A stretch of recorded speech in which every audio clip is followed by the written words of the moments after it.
Welcome to Spirit School. My name is Danielle Sarenk, also known as the Squamish Medium. I am the host of your Spirit School, where I will share all the lessons and learnings that I have uncovered through my intuitive development and mediumship development journey. I am a professional psychic and medium, an intuitive teacher and mentor, and I look forward to walking alongside you on this journey. Thank you for joining me this week on Spirit School, where I interview fellow spiritual entrepreneur Becca Francis of Bewitched Creative, who lives down under in Australia. After seeing some posts she recently made on Instagram, I just had to get her story. Thank you for listening this week, and I hope you enjoy this interview. All right, everyone. Thank you and welcome back to Spirit School. I'm so excited to introduce Becca Francis, and I'm going to call you Becca. I don't know if that's what other people call you, but she's a spiritual entrepreneur and the creator and CEO of Bewitched Creative. We know each other through the Conscious Collective, which is pretty much the master group of the Clouds and Dirt blog. And we have been following each other on Instagram for some time now, commenting on each other's work. And I recently came across some of her posts that really intrigued me because it's a topic I've always wanted to talk about on Spirit School, but didn't quite know how to weave in the spirituality of it. And that's toxicity in the workplace. I know there's a lot of us who are interested in spiritual work, who feel called to have a purposed life with spiritual entrepreneurship, but we have to do that 9-to-5 grind because we need to live. And so I really kind of wanted to talk about that because I think that's a lot of my listeners will kind of understand that. But first and foremost, let's get to know you. Do you like to be called Becca, Rebecca, Bewitched? Tell us a bit about you. Yeah, sure. So first of all, thank you for having me. I'm so happy to be here. So I'm just launching my business as a Squarespace website designer. And like you said, I met you through the group, and my specialty is working with spiritual coaches, mediums, psychics, tarot readers, intuitive wellness coaches. So it's that area of client work that I'm drawn to. So I'm still in my 9-to-5 job at the moment, but I'm working every spare minute I have to build the business up to a point where I can transition out of it. So, so that's where I am right now. Kind of, I've got a foot in both camps at the moment. I love it. So do I, and we will trade war stories after, yes. For sure. So I want to talk about your spiritual journey. Like, you're obviously drawn to mediums, you're drawn to, spiritual light workers, and obviously you would consider yourself to be one, whether you know it or not. There's no other reason why you'd be drawn to that type of work. Mm-hmm. So where did your spirituality and your spiritual curiosity come from? I think it's always been something that's been a part of me, but I never really knew. I always assumed that everybody was the same. Everybody heard the same things that I did, had the same feelings that I did. And it's only as I grew up, probably into my 20s and 30s, that I met my second husband and felt much more comfortable kind of voicing those experiences. And he would kind of look at me like, I have no idea what you're talking about. And it was only then I started to think, does not everyone hear, voices, and does not everyone feel a certain thing and see certain things? And I guess he's the one that has encouraged me to open up to it. And we were on our honeymoon a few years ago, and he made me stay in a campsite in the Redwoods in San Francisco, which is, if anyone knows me, is not my comfort zone. I'm more of a 5-star fluffy towels type girl. But he persuaded me to stay there, and I had a really, really strange experience the first night we were there. Very strange experience, to the point where the next night I had him tuck me up in the car. He slept in the cabin and I slept in the car, and this was on our honeymoon. Very romantic. And so after that night and talking to him and comparing his experiences to mine, I really started to think, there's definitely something more to this that I need to embrace. So as I've become more and more disillusioned with working in an office and the 9-to-5 grind, I've started to listen to podcasts, do more reading, and it's taken me a long time to kind of come out of the spiritual closet, if you like. And it's really only after meeting Megan from Clouds and Dirt, and talking to her and seeing that for her it was a normal part of life, and she didn't look at me strangely, and she kind of accepted the spirit experiences that I'd had, and didn't question them. That it's really started to open up now, I think. And then talking to beautiful people like you as well, and finding acceptance in this group, has really made things open up for me. And we also, we're massive dog lovers. We're obsessive dog parents, me and my husband. And a year ago this week, we very suddenly lost one of our dogs within a few days. He died of cancer very quickly, and ever since then I've felt him, I've seen him, I've communicated with him, and that's brought me a lot of comfort, and also my husband a lot of comfort. So I think that's kind of accelerated the intuitive side of things as well. For sure. I'm really excited for you because I didn't realize I'm getting to interview you kind of at the beginning of your spiritual development journey. And I'm excited for you because the first few years are the most magical. Like, they're literally the most potent. So I know you're going to have a great time. And I just say, just be open to all the teachers, all the experiences, and don't be surprised if your gifts unfold in like pretty miraculous ways, especially because you're really focused in your business on working with light workers. So I think just even being around that energy kind of like helps you build up your power as well. So I'm really excited for you. I'm excited to see where you end up in 5 years. I wouldn't be surprised if you end up doing readings yourself. Okay. Oh, well, that would be amazing. I'm like you said, I'm just open now.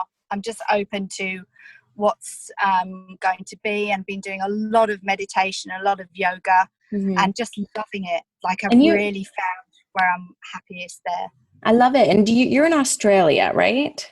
Yes. Yeah. So o'clock at night for me, and she's in the future a whole day later, and she's on her lunch break. So it's always tripping me out. My husband's from New Zealand, so I'm used to the time changes.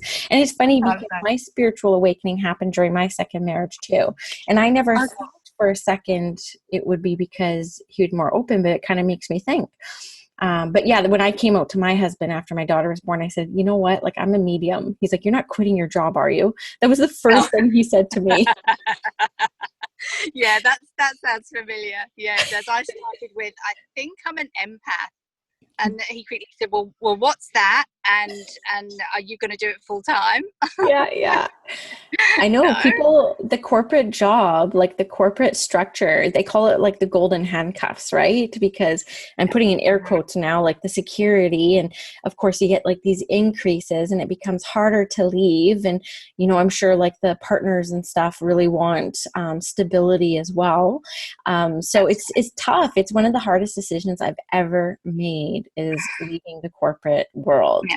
Yeah, absolutely.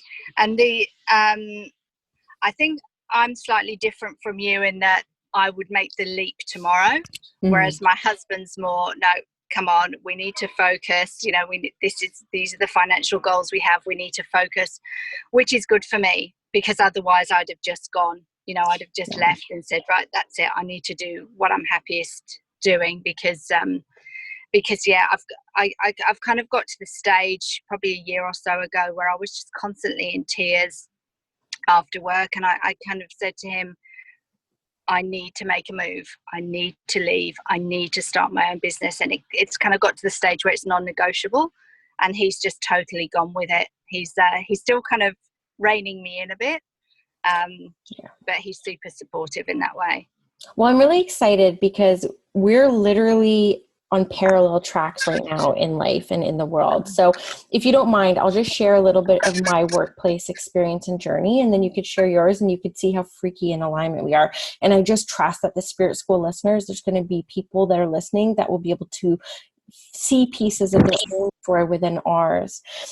So a year ago, November 27th of last year, I ended up hospitalized with heart palpitations, and I was having my first anxiety attack.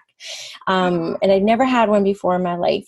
And I had joined our human resources department. I don't even know what led me to HR. I have no experience in it, but I was very excited about this opportunity. And it was the most toxic work environment you could possibly imagine. Very Mm-hmm. cutthroat, very competitive woman, like not a whole lot of compassion. It was really brutal, and I felt like my ethics and I felt my integrity was challenged every single day. And when you're in this toxic work environment, it doesn't matter how spiritual you are, how many spiritual tools you have to rely on, nothing can protect you from this. And so Mm-hmm. I ended up getting sick and hospitalized. I was on a heart monitor for a month. I Oh, still suffer wow. with adrenal fatigue from this episode. And I was off work for 3 months. I couldn't do readings for 3 months. And that's actually how come I started this podcast, because I just needed Right. to do something creative and I needed to Mm-hmm. talk to the people. And that's actually what got me to start Spirit School. And then I ended up quitting my job in March. I went back to work. I told myself I would sit in the seat. And I went back and I was crying every single day. And when I came home, Oh, my husband finally said, "You have to leave." He's like, yeah. "I can't have you go backwards," because my freak out was so bad I couldn't even grocery shop. Like I couldn't even stand in a Oh, grocery store and like make a decision. And anyone who knows me knows I'm very strong. I'm very confident. But I was mm-hmm. actually broken down into like nothing. And so I quit, but then they ended up convincing me to stay by moving me somewhere else and like giving me all this flexibility. And I've been there. Okay. I don't need to share beyond that because that's not the topic of today. But when I saw you posting last week or the week before around toxic work environments, I'm like, girl, we got to talk about this, because I imagine I want to hear your story after too. But as somebody like me who's so sensitive to energy, no matter how much protection and grounding work you do, you're still absorbing all the crap. And Mm-hmm. I would need like 10 cedar trees hugging me all the time to try to like, sorry, we have cedar trees in Canada. That's what I brush with. You're probably like, what's that? But I just couldn't shake the toxicity. It made me Yeah. sick. Like it made me sick. So I have I kept having to see my boss as a 7-year-old wounded child just to even get through my day. Like that's Mm-hmm. where all the inner child stuff came out. I was like, hey, she's Okay. hurt, she's wounded somewhere. And that was the only way I could muster a little bit of compassion towards. Yeah. I'm excited to hear a little bit about your Mm-hmm. experience in the corporate world and the toxicity that you were talking about. Mm. Yeah, everything you're saying, I can 100% understand, particularly the techniques you try and use to get through every day. And that's exhausting, because by the time you put out all that energy into protecting yourself, when you get home, there's nothing left for anyone else. There's nothing at all. But yeah, I've like I said in that blog post, I've found it through probably the last 15, 20 years of my working life. In almost every job I've been in, um, there's been the environment started off okay, and then after a few months, the toxicity starts to creep in, and it's always created by women. And Danielle, this is something I thought long and hard about before posting, because I didn't want to upset anyone. I didn't want to offend anyone. I didn't want it to be an attack on women. But that is my experience, is that it's always one woman who takes a particular dislike for whatever reason and then sets out to make your life hell. And it really has been hell. And I don't know why. And I think that's part of the reason I wrote that blog post as well, because I just don't understand it. I've tried everything I can think of to understand it. It's been explained away normally by it being my issue. A lot of bosses have said to me, "You're too this, you're too that, you're too emotional, you're not emotional enough, you're not a manager yet. It's because you're a manager." There's always been a lot of reasons why it's happening, but none of which made sense to me. And I've always, I don't know about in your situation, but I've always been told by the management above me to keep quiet and to put my game face on. I heard that a lot. If you don't respect the people that are treating you badly, why do you care? All sorts of strange advice, none of which has made sense to me. So I was at work actually writing that blog, and it just came out because I'm just so sick and tired of being told to keep quiet and to not say anything. But so many women have reached out to me and told me this is their experience as well. So now I'm glad. Now I'm glad that I put it out there, because there's nothing more isolating than thinking you're the only person that it's happening to. But it really does destroy you, and it destroys your home life. And like you said, your ability to function as well. It really does. Definitely. And I got two young kids. I mean, I have a 5-year-old and a 3-year-old now who was 2 at the time. And I could hardly even parent. Like, they got the worst of me. Yeah. So there's a couple of things I'd love to say in response to your story. The experience I had too was with a woman. I have worked with for very difficult men before too, but totally different experiences. They were more self-sabotaging than anything else. But Yeah. I post in one of my episodes, like the Rise Sister Rise, I think it was, or When You Rise, I Rise. But I talk a little bit about that healing of the sister wound, right? So, and this is just one theory, but it's like, it's very cutthroat in the corporate ladder. It's a very scarcity mindset. So it's like, hey, it's you or me. It's you or me. And that kind of like brings up the sister wound going back like hundreds of years, when we were having to like name each other in order for our own survival. And so I feel like this day and age, at this time, a lot of these wounds are coming up. A lot of people, especially women, are saying enough. Like, I'm not going to put up with this anymore, which didn't happen before. So I think it's a good opportunity for us to really kind of discern what we really want out of life as well. And I think we can both agree, because I've been in, not necessarily the corporate world. I've always worked in an office. I used to work with race cars, but I was still like in an office. But I was always the only female at this job. This current job I'm at is the first time I've ever worked with other women. And for the most part, I've had amazing experiences. I've seen women really want me to succeed and give me all the opportunities in the world to even do so. But it was just one. Like you say, it's just one. So it's one, Right. And then it's like a posse, right? And it's just like the collective energy. And it's like, whoa, my light cannot shine through all this darkness. Yes. And you try so hard. I tried so many techniques. I had crystals, I had lavender oil, I put a protection around myself. But sometimes the sheer determination that it took to walk through the door of the office in the morning, knowing what you were facing, was just devastating. But you have to, because you need to keep your job. So you need to be quiet, and you need to kind of suck it up. And I think as humans, not just women, but I think as humans, our natural inclination is to suck it up and show that we're strong and show that we can deal with this. And that's what I tried to do at work, until I went to the bathroom and crumpled behind the door, literally, or got in my car at lunchtime, and just sobbed and sobbed and sobbed, because there's almost nowhere else for that frustration and that hurt to go, because you can't show it at work. So mine would come out in all sorts of different ways. And obviously yours came out in your health issues as well. Yeah. And I actually remember, I think it was the second day I went back to work, I was in the bathroom stall crying, calling my mom. I was like, and then all the power in the building went out, and I'm like, great, now the power's out. So you and me were probably both crying in the bathroom stall at the same time, just in different countries.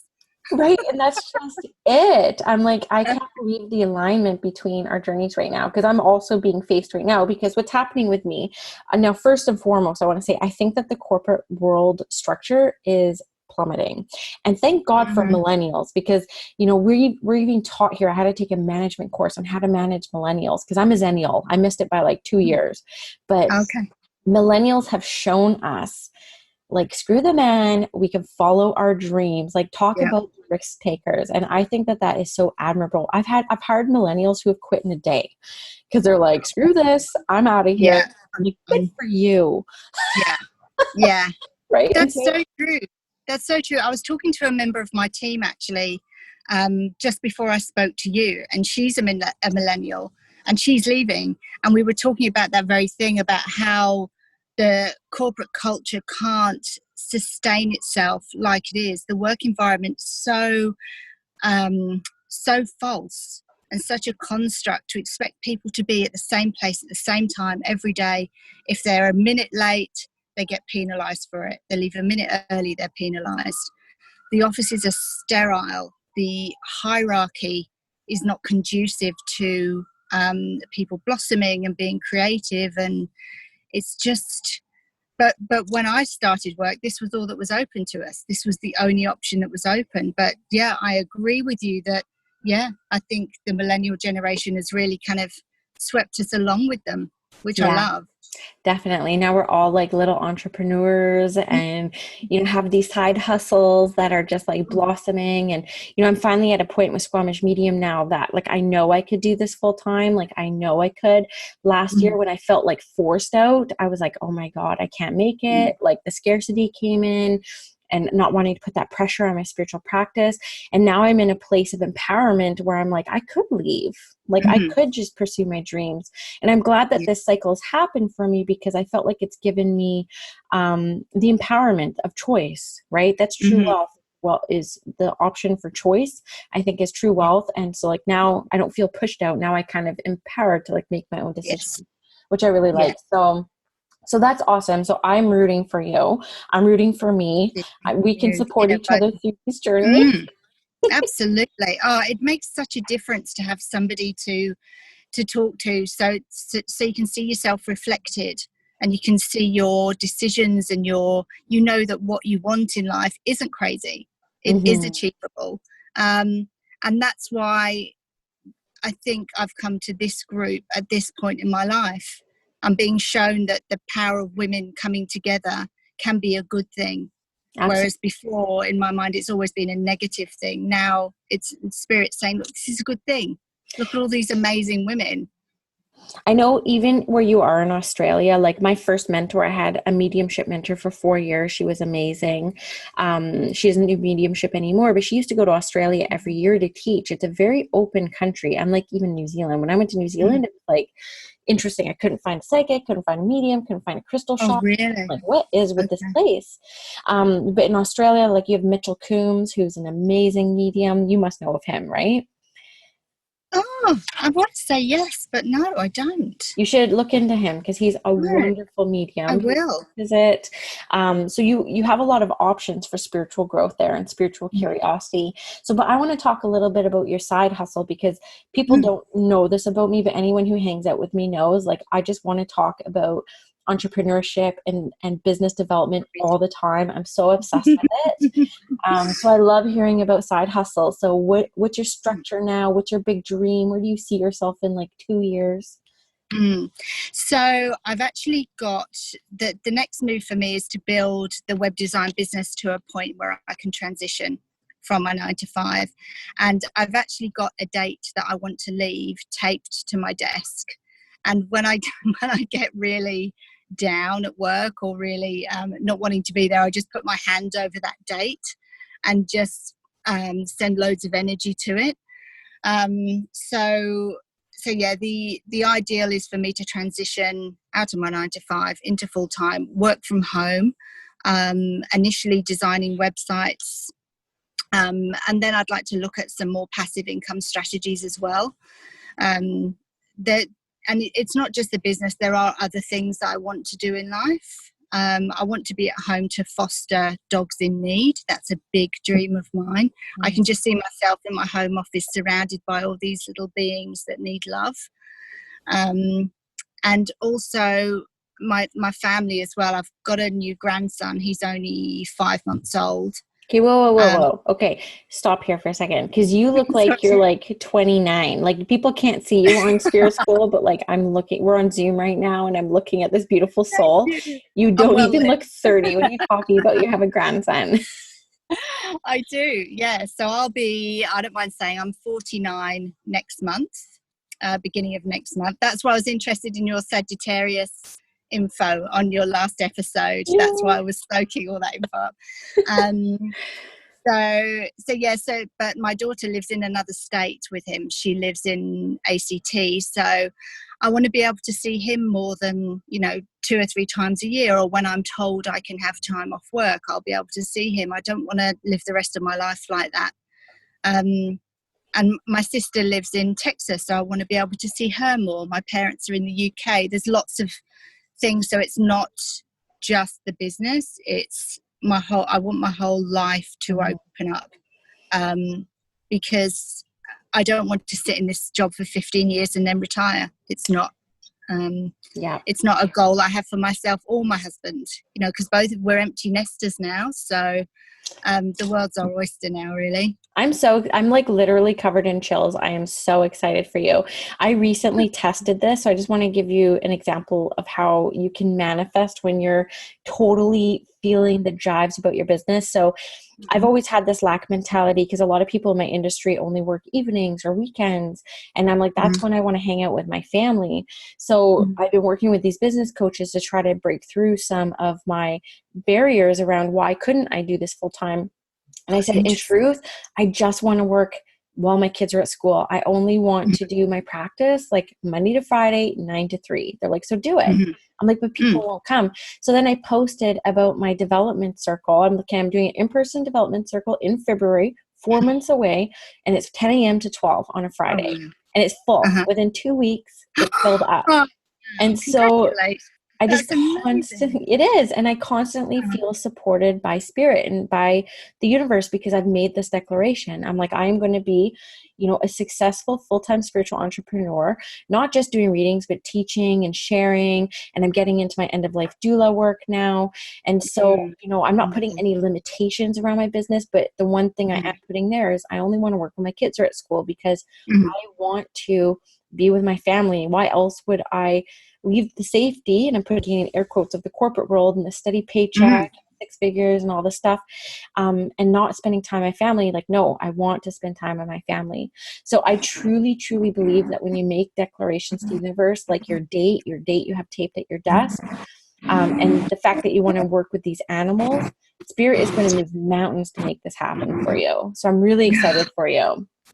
Oh, thank you. It's so good to hear that because sometimes you kind of make these plans in your head and you say affirmations and I set intentions when I go to yoga that I want to be open and receive what's coming to me. But sometimes you just think, am I doing the right thing? Like, am I actually doing the right thing? So it's so good to hear that. It makes me feel so just makes me feel seen and that I'm not crazy.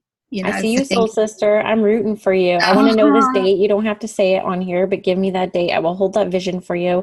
I'm going to ask all the Spirit School listeners, this, like even right now, like a Care Bear, send all your love out to Becca and the success of her and her business and her future, because she deserves it. She absolutely deserves it. And look into, you're so welcome. And look into spirit, animal communication too, because you have this kinship to animals and you could work with them telepathically quite clearly. And I know, like, I'm not an animal communicator, but like I'm always looking for one, and I always have clients that are looking for them as well. So anyways, just something to kind of look at because you are definitely intuitive. Like I have this thing where I rock when I'm like tuning in, and when I'm in your energy, I'm constantly rocking. And so that always signifies to me, like I'm working with somebody who has like a lot of power. So if you need validation that you have intuitive gifts, like I'm definitely feeling it with you. So get curious. That's amazing. I'm really emotional now. No one has ever said that to me, ever. That's so nice. Why am I crying? I'm crying. Sorry. No, I always see sometimes people are like, I don't know why I'm crying. I'm like, because you feel spirit around you. Spirit is literally wrapping their arms around you saying, we hear you, we see you. Yeah. We're going to answer all your prayers. Thank you. Yeah. Thank you.